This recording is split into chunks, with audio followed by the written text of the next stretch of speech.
Pour tuer Superman une fois pour toutes, l'ingénieur a contrôlé d'innombrables nanorobots, elle a tenté d'attaquer les poumons de Superman pour l'étouffer. Profitant de l'état affaibli de Superman, les nanorobots s'enroulèrent autour de son corps et pénétrèrent par son nez et sa bouche. Les tentacules se propageaient à une vitesse alarmante. Bientôt, elles couvrirent les yeux de Superman, bloquant complètement sa vision. Ses poumons étaient également remplis de nanorobots. Mais Superman refusa d'abandonner. Il s'éleva en flèche dans les airs, volant tout droit vers le soleil. L'ingénieur et Ultraman étaient déterminés à l'achever.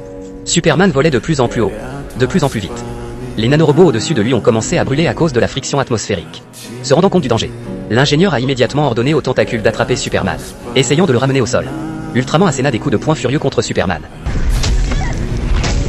Mais Superman les a tous ignorés. Il ne pensait qu'à voler vers le soleil.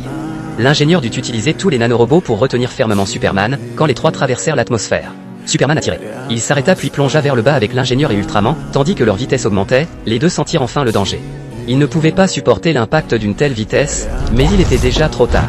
Avec un choc assourdissant, les trois percèrent directement un sous-sol. Lex Luthor scanna immédiatement la zone souterraine et découvrit que l'ingénieur avait complètement perdu connaissance, mais Ultraman et Superman étaient toujours en vie. Superman sortit des ruines, arrachant désespérément les nanorobots de ses poumons, et put enfin respirer à nouveau.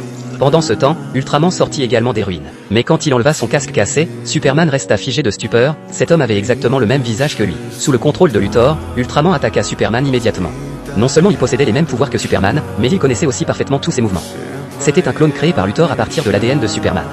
Cela révéla également un défaut propre à Ultraman. Chaque bataille nécessitait le commandement à distance de Luthor, et son intelligence était limitée. Il n'était rien de plus qu'une machine à tuer. Ainsi, avec l'aide du super chien, Superman a commencé à TI-30.